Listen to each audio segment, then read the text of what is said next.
Awesome. All right. Hi, everybody. Thanks for joining us today. I am going to pull up our slides while we wait for people to join. Grab your lunch and settle in while we get ready to start.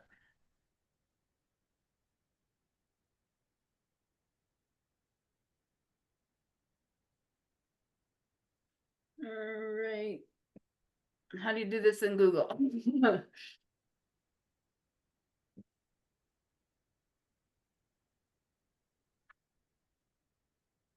There we go. There we go. Yeah.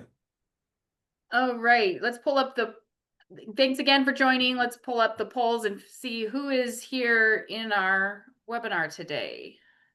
Yeah, so I'll take over now. Good afternoon, everybody. If you could bring up the first poll question, what I'll do is I will open up our polls so that you can start answering these questions, just so we can get an idea of who's here and we can craft our discussion based on that. So if you can answer that first question, who's online? Are you a public planner, environmental planner? You should be able to select all that apply, but if not, just pick the one that best fits you. Give everybody about 5 more seconds.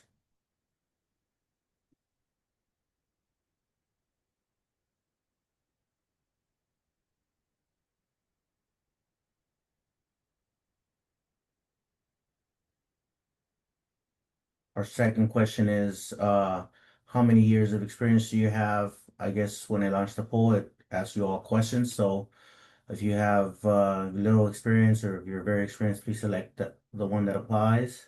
And then we'll go into our third question, and then I'll close the poll and we'll see the results for all of them. And it looks like, I apologize that the categories were a little different from what is on your screen. So apologies for that. Thank you for noticing that. Yep. I think we Our used the third question old is, poll where do you questions. work? Primarily Inland Empire, other Southern California areas, in California or outside of California. All right. 5, 4, 3, 2, 1. Calling last votes. If not, I'll end the poll. And I'll share the results. So it looks like most of the attendees are public planners with 61%. Got some private planners, environmental planners, project managers as well. As far as the level of experience, we got folks that are very experienced, 10 plus years there, and a few at 5 to 9 years, and a couple there with 1 to 3 years, just no experience. And then about half of the people that are here are from the Inland Empire and other Southern California areas, with only a few that are in other areas of California. Nobody from outside. Mhm.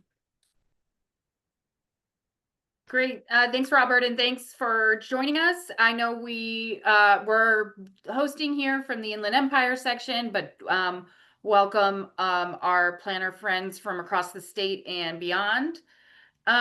We again are coming from the Inland Empire and want to acknowledge that we are on the unceded land of the Cahuilla people. Most of our region is, and that land has been stewarded by the Cahuilla since time immemorial. And we commit to growth in learning and in our planning, being thoughtful stewards of the land and learning in this space.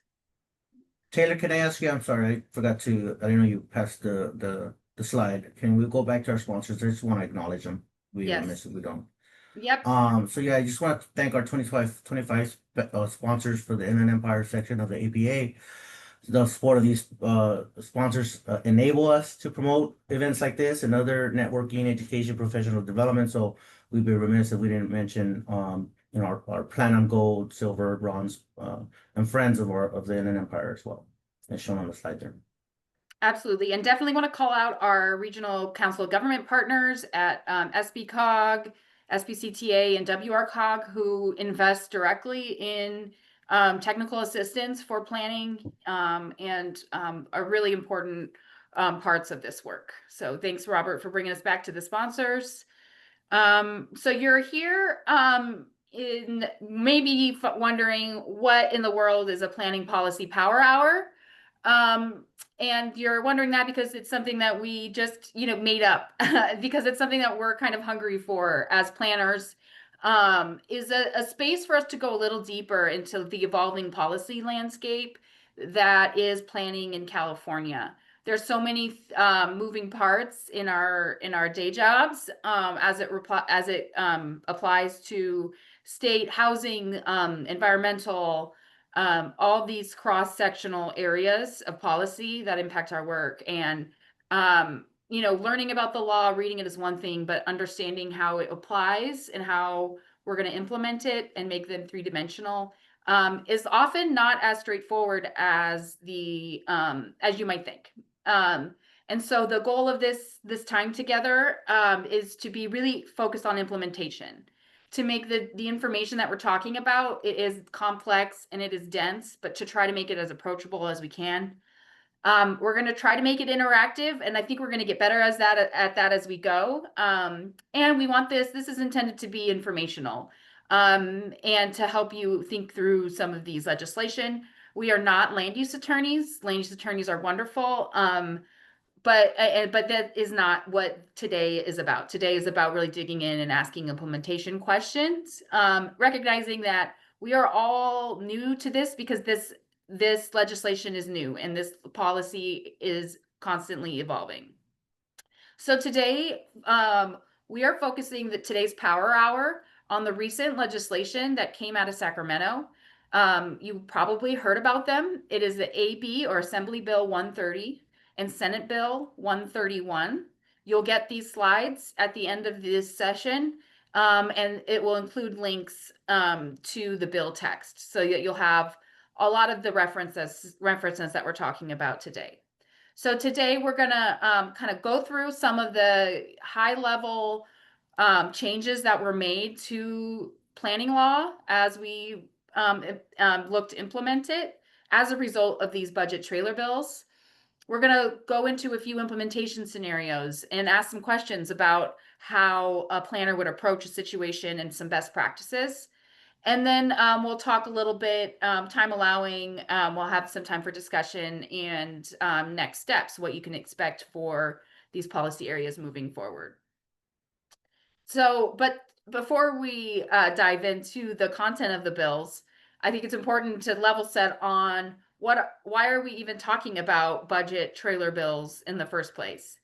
And what are budget trailer bills? So a couple slides just on explaining this. Again, there'll be links in when you get the slides. But trailer bills are essentially bills that are associated with the Budget Act that implement all of the provisions of the Budget Act. And so typically you'll have the trailer bills divided into policy areas like housing, natural resources, education, and they're all they're minor tweaks and fixes to implement what is in the Budget Act. This year, however, we saw budget trailer bills that made substantial policy changes. In fact, they incorporated some pending bills in the legislature into the budget trailer bills, and so they made substantial policy changes. And so the two trailer bills that we're talking about that got the headlines that you'll see, there's the New York Times and LA Times headlines about this major housing reform that was part of the budget process, which is, again, atypical. And because it's not the normal policy process where there's lots of hearings and opportunities to learn about the bills and the process, a lot of that was truncated in the budget process. Another difference is that these bills went into effect as soon as they were signed. So they're effective June 30, 2025. Really important to keep in mind that the bills we're talking about, the provisions we're talking about today are already in effect. There's also a lot in these bills. I highlighted the number of bill sections. In AB 130 alone, there's 74 individual sections, and many of those are just individual policy changes. So we won't be able to cover all all of these changes today, but we're pulling out some of the more consequential provisions and asking some questions today around them. So the first batch of questions that we're going to jump in, and I'm going to get to stop talking soon, and we'll get to hear from some other experts, but is the changes that these laws made to CEQA. And this is where these were the provisions that made the most splash and potentially have the biggest impact. So the first one is creating a new statutory exemption for CEQA, the California Environmental Quality Act. So the process that projects must go through to get approval on their environmental permit, if you will. This goes beyond existing exemptions in ways that we'll dig into in our practice scenarios. But notably, it allows for projects, residential projects up to 20 acres. They must be infill, previously developed. There's requirements like you're typically seeing in some of these CEQA exemptions that are on your screen and in the code text that's linked there. But really, it's meant to be to catch some of the projects that were left out of previous exemptions for CEQA. Unlike some CEQA exemptions, there are tribal consultation and notification requirements for the new infill statutory exemption. We'll go in a little deeper into this in a few slides. But again, really important to note that is when you get an application for this utilizing this new entitlement CEQA entitlement pathway, there are consultation. There's a process to follow with a timing that's different than what you're used to seeing. And we'll talk about these best practices, but it's really important in this process to be communicative, document important dates, treat confidential and sensitive, especially tribal information, with care and sensitivity, and then just make sure you're following the statute. There's also a near miss exemption that Adam is going to talk about in a little bit.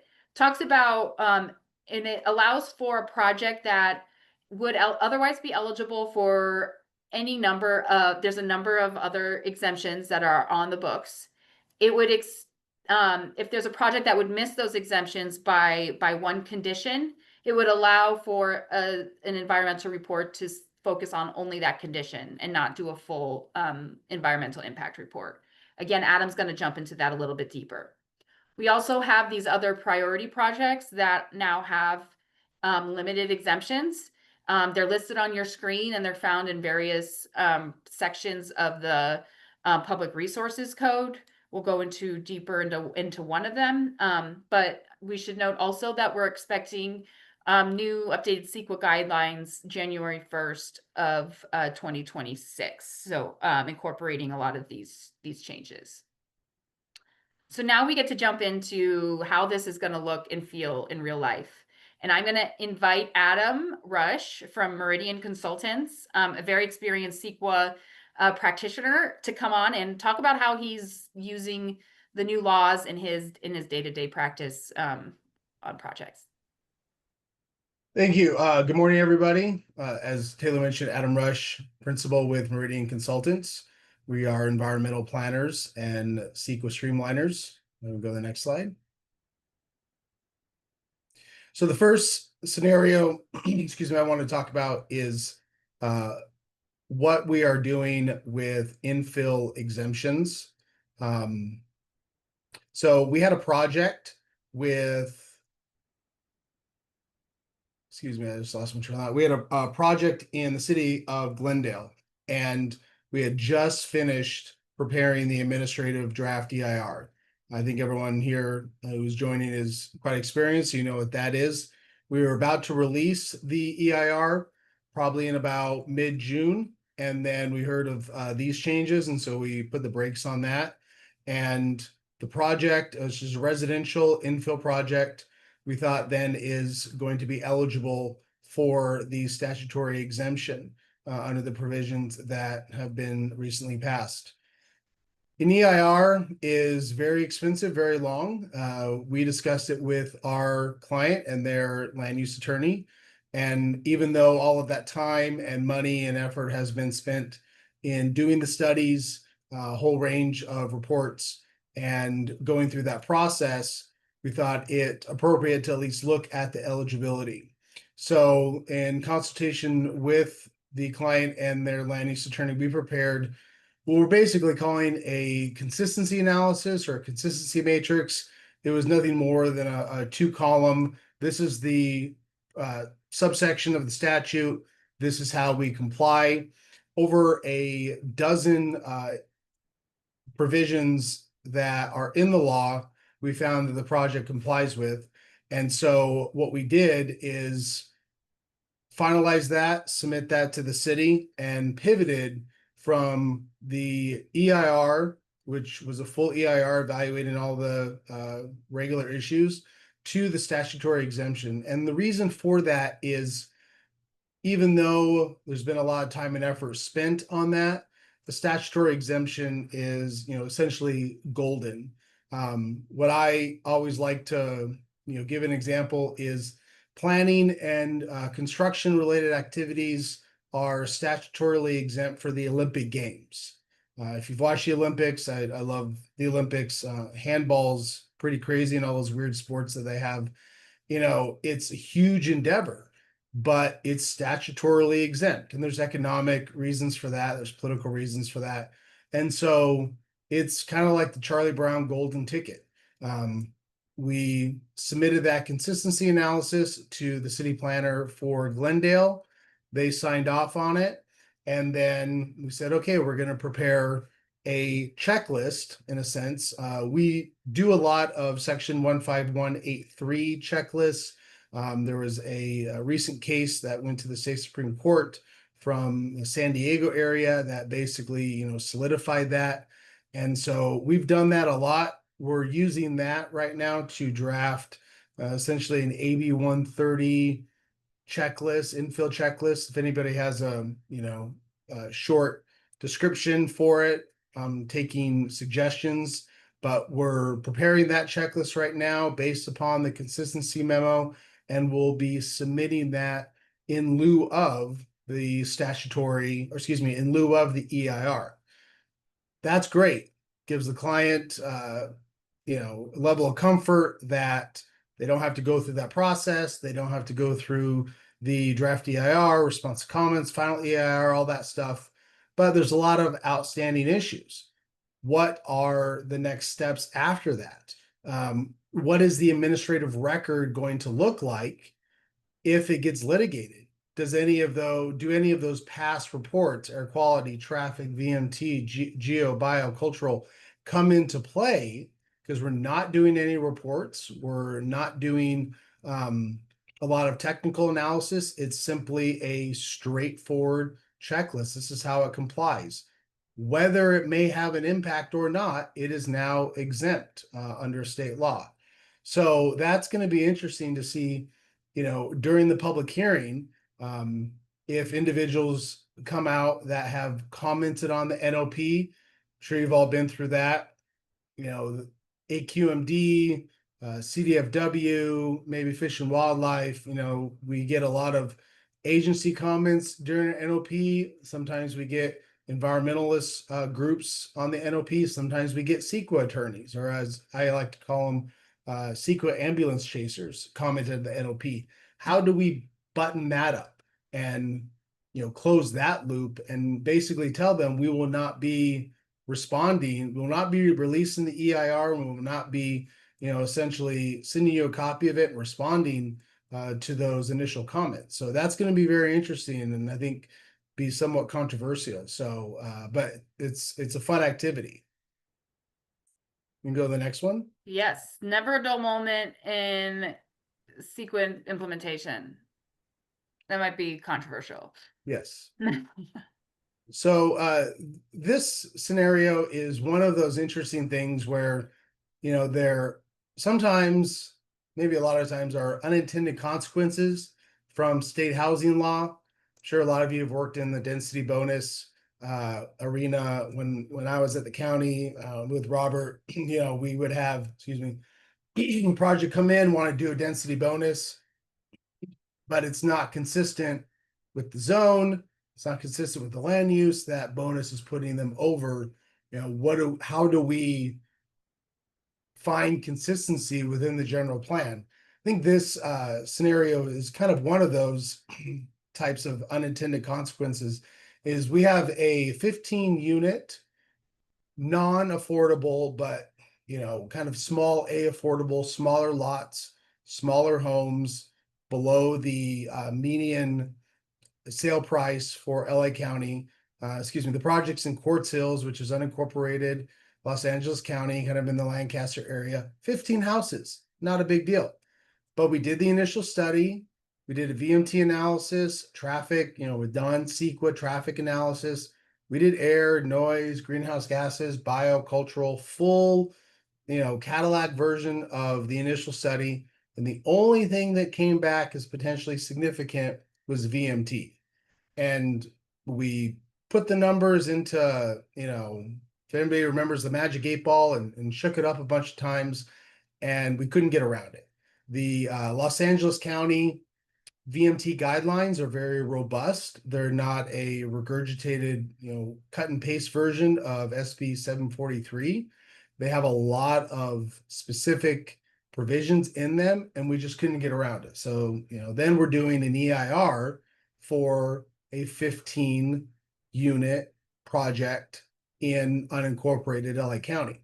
Well, when this single issue provision came up under SB 131, you know, it says if a housing development would be otherwise exempt from that specific section and it meets everything meets the conditions and the eligibility except for one issue, then now the law offers an opportunity to do an EIR for that one issue.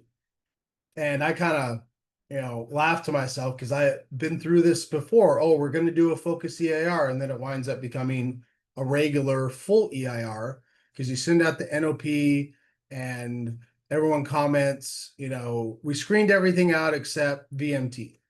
Well, you get comments from CDFW, you need to analyze bio and critical habitat resources because of this. You get a comment from environmental group or neighborhood group, you need to analyze noise. And it always wound up to just be futile. Well, now we have the ability to say, we're starting the process of doing this single issue VMT for this 15 unit project. What happens if we get those same comments? In this situation, the city, or excuse me, the county and the client's land use attorney is basically saying our response will be per, you know, section XYZ of SB 131. We are only analyzing VMT. Thank you for your comments. They're not within the scope of our EIR. If I was a commenter, if I was an attorney or a neighbor, that wouldn't sit too well, you know, because I made the effort to make a comment, but you're just going to blow me off, essentially, not to be too crass about it. So the pathways for this, I think, while it's not very convenient to have to do an EIR for 15 units, we looked at infill, we looked at all the other exemptions, categorical and statutory, just, you know, doesn't hold water. But it is an option to get this project through quicker. The comparison between kind of the, you know, old stance of doing a single issue or focused EIR and now is going to be very interesting. So we still have a lot of unanswered questions on that. Again, that's going to be an exciting project. I'm a housing advocate. You know, a lot of people can't afford housing in California. I want to get this project through as quickly as possible because it will provide a benefit. But I think this is going to have a lot of unanswered questions and maybe some unintended consequences. So thank you for your time. Appreciate it. I'll turn it back to Taylor. Adam, thank you so much for walking us through your thought process on, how you're approaching, making that decision. We have a question from the audience asking about the prevailing wage requirements for projects that use this exemption, which was a very great question. Question that the project that they are referring to is not 100% affordable, but it is mixed income. It is my understanding that only 100% affordable projects and projects that are over 85 feet would be subject to prevailing wage under the AB 130. Is that your understanding as well? I apologize. I thought I was done. Could you repeat that? No, that's fine. I was just answering the question and then just was confirming that the prevailing wage requirements for AB 130 would be for 100% affordable and projects over 85 feet. Just confirming that question from the chat. I believe so. I think the language, as most state legislation, leaves some things to be interpreted. Yep. So, I would give it a 80% level of confirmation at this point. Right. Great. That's a great caveat. It said, so legislation says, notwithstanding any other law, this law is essentially only triggering it for 100% affordable or buildings that are higher than 85 feet. That's not to say that other laws wouldn't. So in this case, it's definitely worth looking into. To the person answering the question, it might require an attorney's opinion, and then consultation with the city too. You want to have the city's buy-in on the approach and all the requirements. Correct. And I would just say it's typically not a land use attorney's opinion. Usually you have to go to someone who is an expert in prevailing wage and labor law. So yeah. Great. Thanks for that distinction. Thank you. We have another question on the single subject exemption. Is an initial study is that required regardless, or can an assumption be made that there are no issues except for one? Well, I would always advise not to make assumptions because we know what happens, but the provision does not require specifically an initial study. I think it is prudent. It is of SB 131, Section 6, 21080.085. I'll put that in the chat. I'm sorry, no, it's Section 7. I won't read the number again. Subsection B, and it states if a project would otherwise be exempt from this division pursuant to a statutory or categorical exemption, and then it does list several classes, so it has to be within one of those exemptions, then you can streamline the EIR. In practice, we would advise our client to have us produce some type of documentation that proves it would otherwise be exempt. That does not have to be an initial study. That can be I'll just call it a CEQA checklist, where it's not doing, a full technical analysis on thing, but it's more of like a desktop analysis. But you're going to have to show substantial evidence that you're only dealing with this one issue. So, again, I would advise ask the lead agency what their preference is, if they have something, or propose an option. Hey, we're not going to do a full IS on this, but can we provide you a detailed quantitative and qualitative analysis? That also means you may get hit with, oh, you're going to have to show us technical evidence that you don't have a significant impact on VMT or noise or things of that nature. So as things go, the way that I would see this probably going, because everyone is very risk adverse, is a checklist similar to like a section 15183 checklist or other type of exemption checklist, not initial study, with supportive technical analyses probably air, GHG, noise, and VMT at a minimum, and then make the finding that it's exempt under these sections except for this one issue. And you might have to, again, submit your VMT assessment that you're over the threshold. So, a little bit of a pessimist when it comes to dealing with lead agencies because they want everything. That's probably the worst case scenario. Or, if it gets challenged in a public hearing, that's probably what you're going to want to have in your on your side to back you up.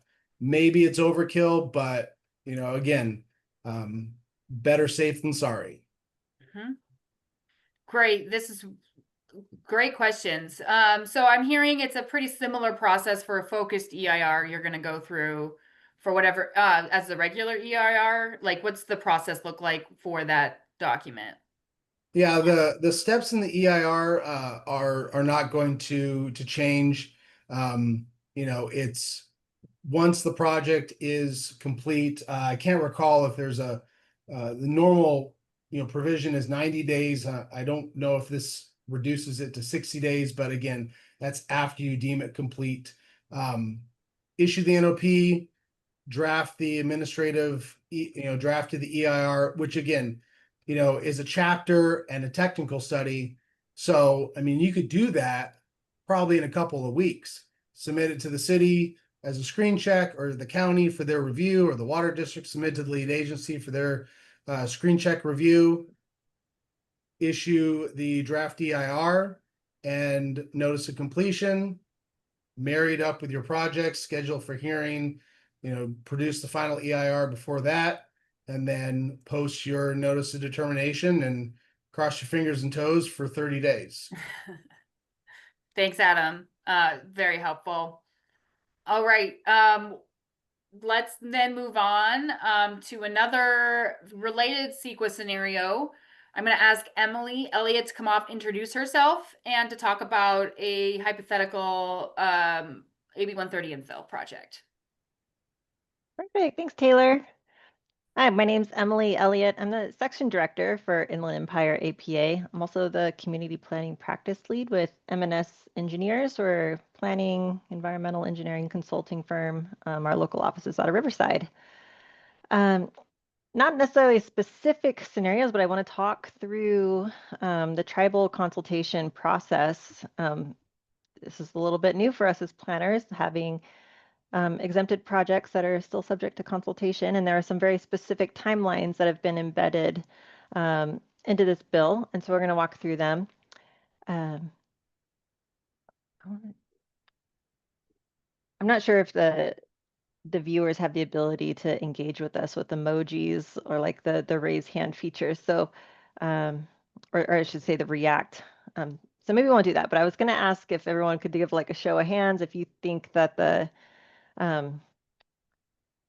notification period for Native American tribes is 14 days, or 30 days, 60 days, or maybe just don't even have to do it.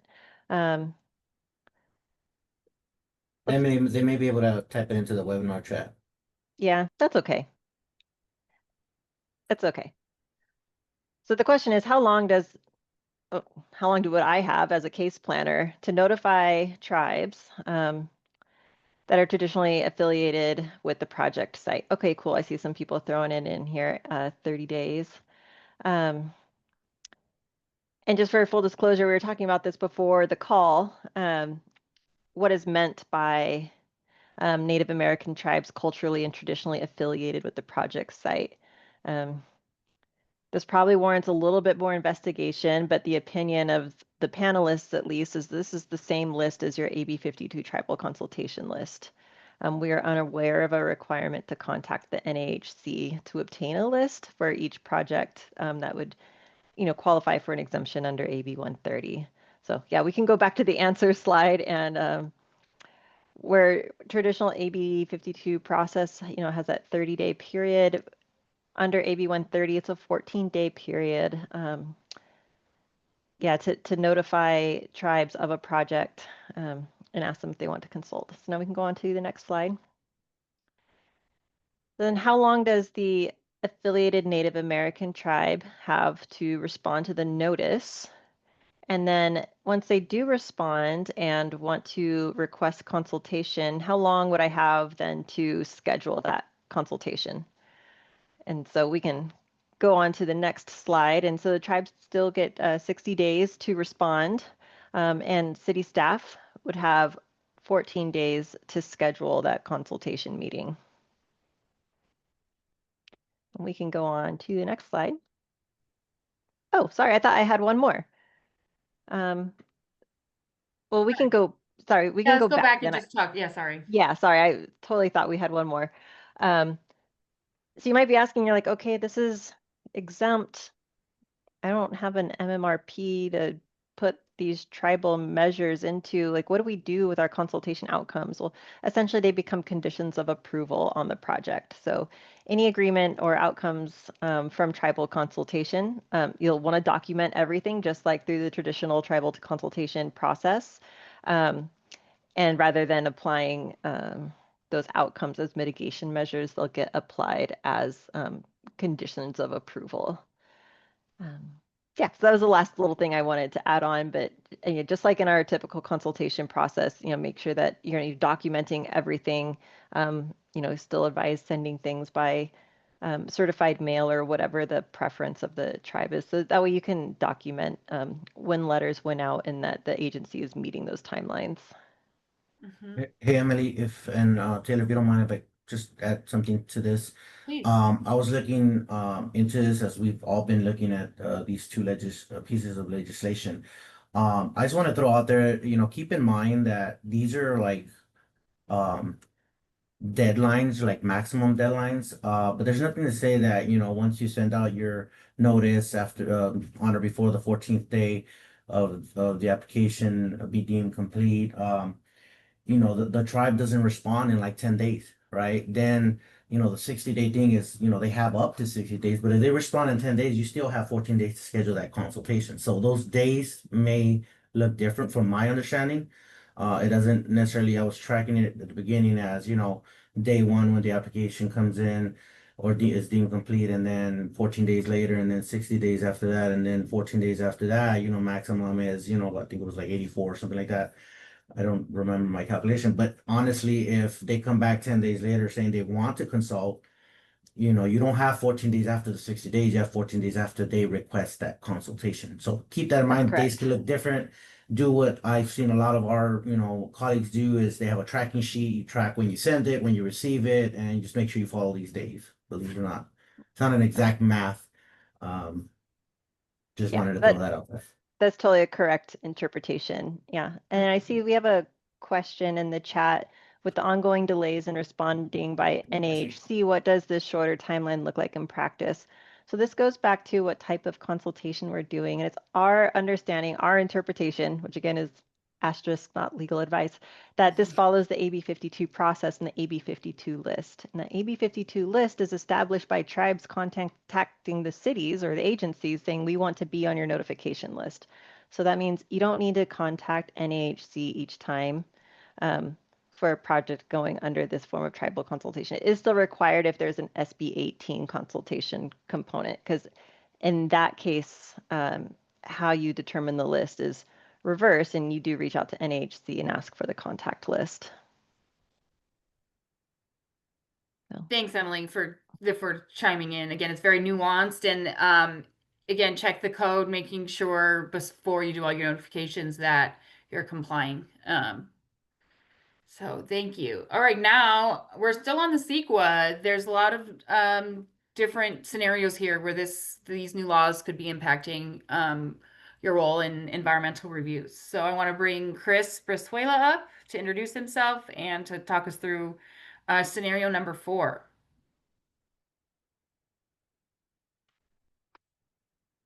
Maybe come off mute if you're not already.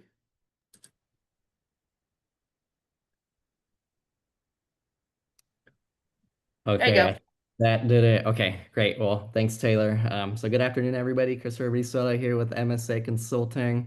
I'm a senior land use consultant with the company, and doing this scenario here, number 4. So in this scenario, I'm also a consulting planner. So we have a client that's coming in. They have a single family zoned property, and they're looking to use that as a daycare center. So their question is whether that project would be exempt under the new CEQA rules. So first thing I would do as a consultant would be to check the latest public resources code to see how it's been impacted by the SB 131 legislation. When you look at the newest code, it explicitly states in there that daycare centers are exempt from CEQA. So that's good. That's a good start. But once you start going down the list, there are some certain requirements that go along with that exemption. For example, it cannot be on a sensitive land. So whether it's environmentally sensitive, tribal, historical, you still have to take that into account. If it's sensitive, it will not qualify for the exemption.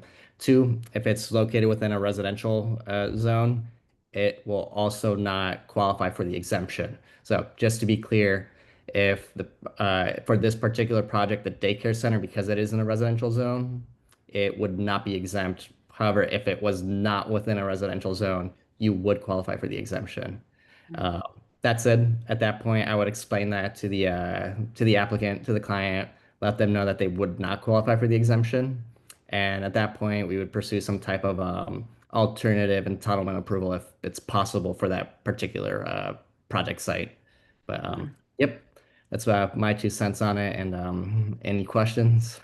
Yeah.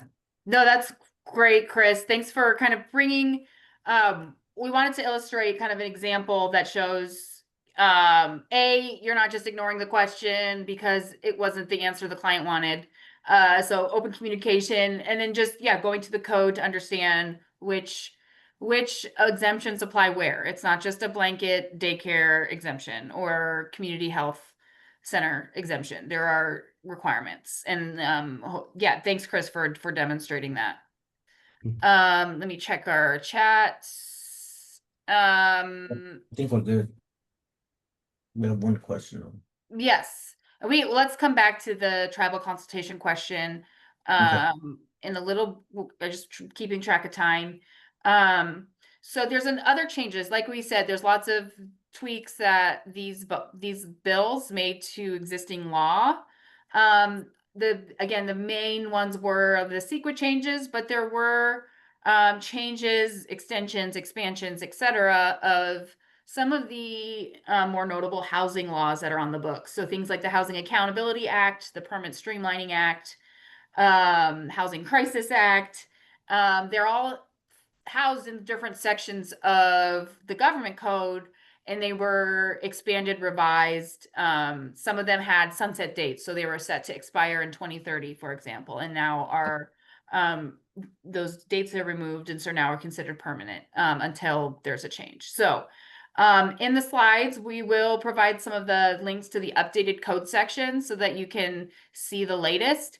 But we wanted to just think through some of these changes as they might impact you in your jobs. This next slide is on some of the changes made to what was SB 4 of 2023, also known as the Yes in God's Backyard, or the Affordable Housing on Faith in Higher Education Lands.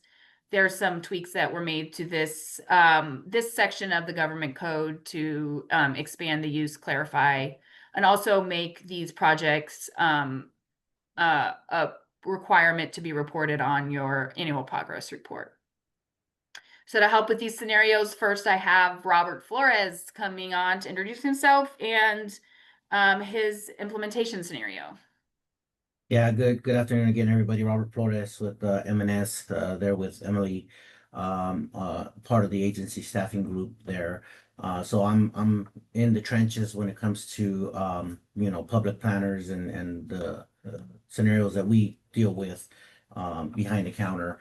My scenario here deals with processing an entitlement application and how this bill impacts these specific applications. In this case, it'd be for a site development permit, and it's for a housing development that's subject to director approval. Oftentimes we don't need hearings, and this application specifically is ministerial. So how does this how does this bill change our processing? And the question is, how long do I have to deem this application complete? Well, as we all know, Permit Streamlining Act applies to, or applied to discretionary permits, and you had timelines on how long you have to review the application, deem it complete or incomplete, how long you have to, how many hearings you have to approve these housing development projects and things of that nature.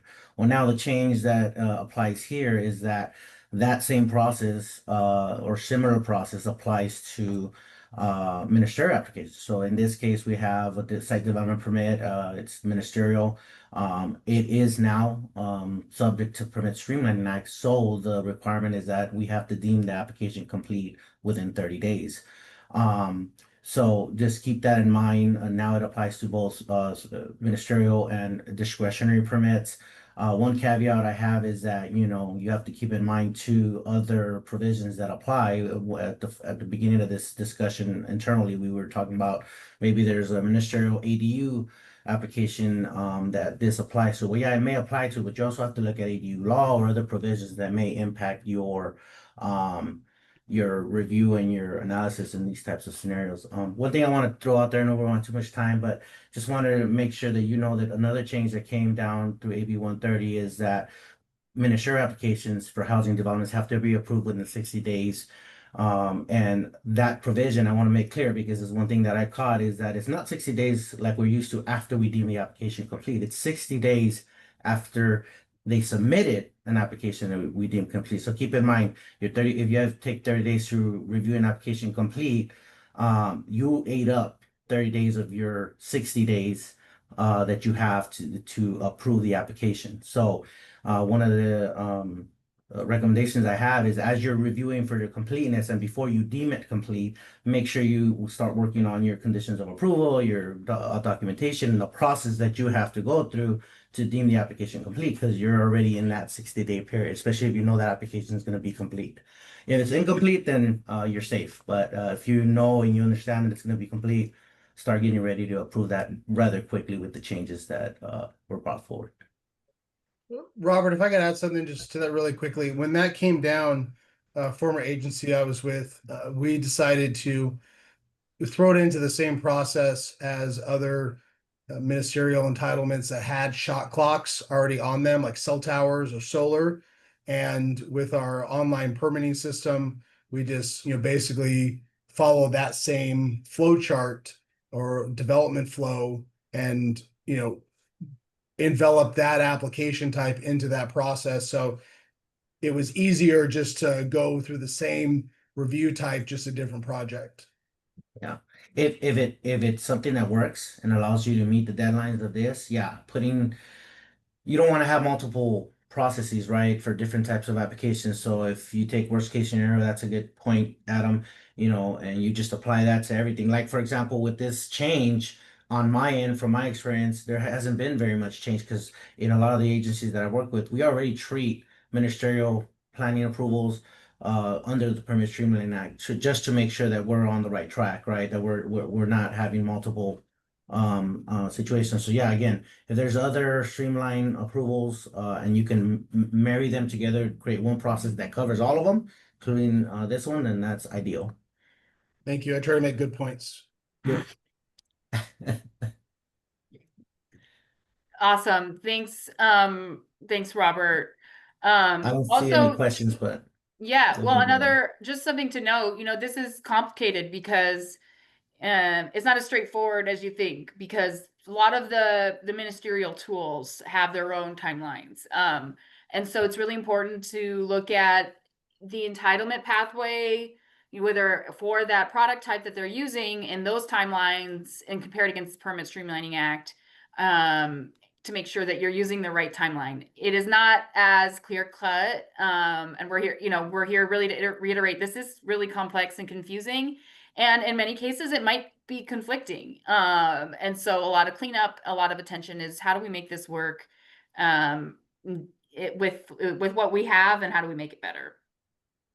So final implementation scenario here, I'm going to have Yesenia Becerril from County of Riverside come off mute and talk about her proposed scenario and introduce herself. Hi, good afternoon, everybody. My name is Yesenia. I go by Yesi Becerril. I work at the County of Riverside as an associate planner. And for my scenario, we're going to talk about SB4. So we are presuming that I, as a county planner, am processing an entitlement application for an affordable housing development project. It appears that it qualifies for the streamlined entitlement pathway created by SB4, which is what Taylor was talking about, yes, in God's backyard bill. I'm evaluating the site plan and I noticed that the proposed off-street parking ratio and the proposed height deviate from the local development standards. So the question is, how do we proceed? And I think that going in line with how we address the other scenarios, it pretty much falls in the same bucket. We're going to look at what the code says, and we're going to look at where this project would fall within the confines of that code. And we're going to learn that there are some parking and height cap deviations or allowances that are in that code. And then we're going to notate them in our staff report. We're going to show where and what section it is cited, what they're allowed to do. And then above that, or on top of that, we're also going to make sure we know what mechanism we're using to track these. SB4 projects have to be included in the annual progress report. And so there should be either a staff point of contact, a spreadsheet of some kind that your agency is probably working on, so you can capture these projects as they come in, either as applications or as approved projects. Great. Thank you, Yesenia, for walking us through that. These applications can seem really scary because they come with, they have teeth and they're part of state law. So yes, taking some deep breaths, going to the code. We also want to stress that a lot of these are complex, and your county council or your city attorney will have to weigh in on some of these issues. But you can save a lot of time and effort by doing your research, documenting what you find, so that the same comment, for example, on the parking cap, isn't coming up on multiple comment revisions, right? So just documenting what your findings.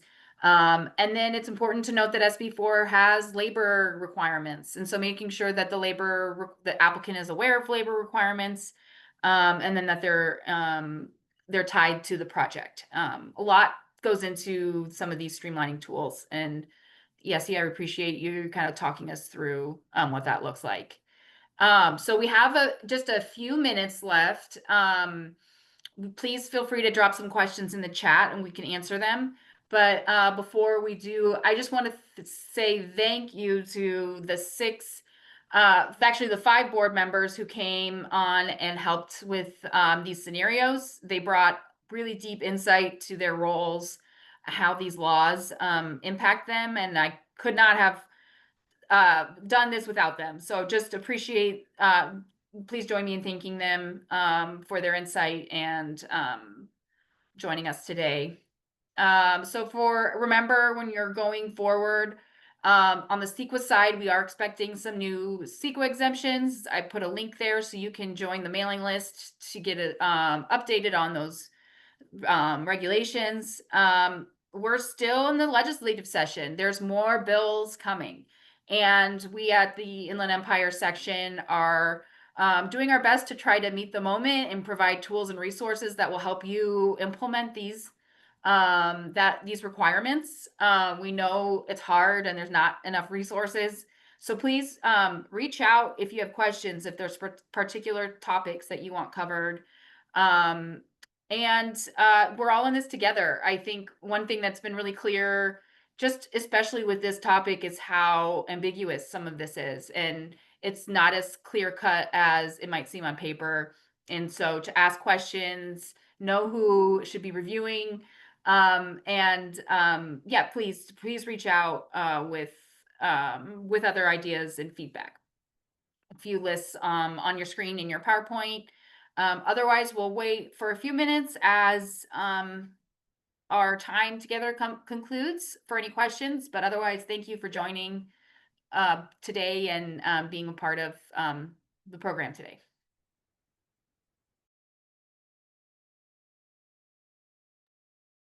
Thanks, everybody. And please don't make it easy on us. If you have any questions, we can unmute you. You just raise your hand.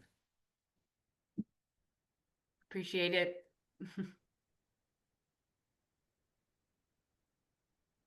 While we wait to see if there's any questions, and just give everybody a few minutes to muster up the courage.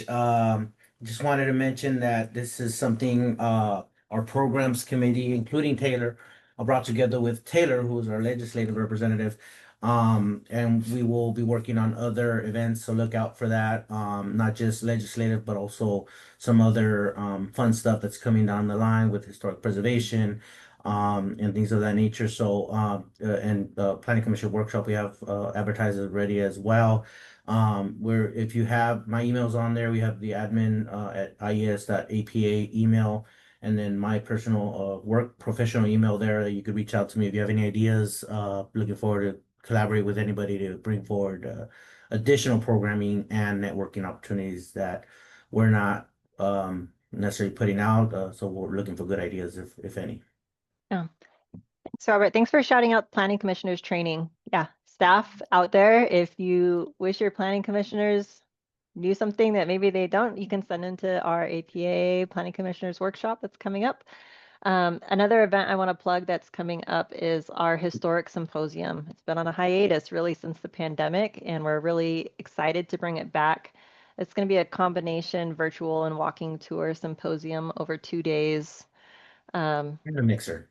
Yeah, with a mixer. So it should be pretty great. But those notices have been going out, so make sure you're on our mailing list. It's going to be the last it's over 2 weekends. So, or sorry, over 2 weeks, with the virtual on September 18th. And then, actually, Robert, I don't remember the date for the walking tour and mixer. September 18th and September 20th, the Okay, Saturday perfect. after the virtual, yeah. Yeah. It looks like we do have a question, Taylor. Yes. Okay, thanks. And before I answer the question, know that for the Eastern Riverside County folks, we are planning a desert planning commissioner academy and high desert. So we don't have a date for that yet, but know that there is a planning commissioner training coming out here. So the question is if we could provide direction on urbanized areas. And that is going to be very dependent on the section of bill that you're in and the definition that that applies. But I see Adam and Emily are off mute. Adam just came off mute. If you wanted to tackle that one on specific to one of the tools we're talking about. Yeah, so on the Quartz Hills project that I mentioned previously in scenario number 2, we looked at that in detail. Some of the folks in our at my firm weren't totally familiar with that and started researching it, and got a whole bunch of information from Department of Finance, SCAG. Essentially, most of Southern California is in a metropolitan county, which requires 30 dwelling units per acre as the minimum density. This was for an AB 130 infill exemption. And there is a list of counties that was put out, I believe, by SCAG or the US Census, but I do have that information. That it's a spreadsheet, and you can toggle right to your county, and it'll list whether it's urban, suburban, or rural. Most the rural counties are up north, Central Coast area, things of that nature. Orange County, Riverside, San Bernardino, and LA are all urbanized counties. But there is a list out there. I don't think I'll be able to find it and put it in the chat, but I'll send it to Taylor. Maybe we can send it out to the attendees. That lists all the counties, and that's it. There's a lot of different pieces out there, but you can just go to that list and see if you are an urbanized county. But if you're working in this area, I'm going to pretty much guarantee that you are. Yep. Thanks, Adam. I think Dave Black is Imperial County. So I'm not sure if that's an urbanized area, but we'll send out that list. Yeah, thank you. And I see that we're right at time, and so we're going to hang on, but please, thank you so much for joining. We look forward to the next event where you're joining and we can learn together. Appreciate you. Thanks, everybody. he got it in. It did. Nice.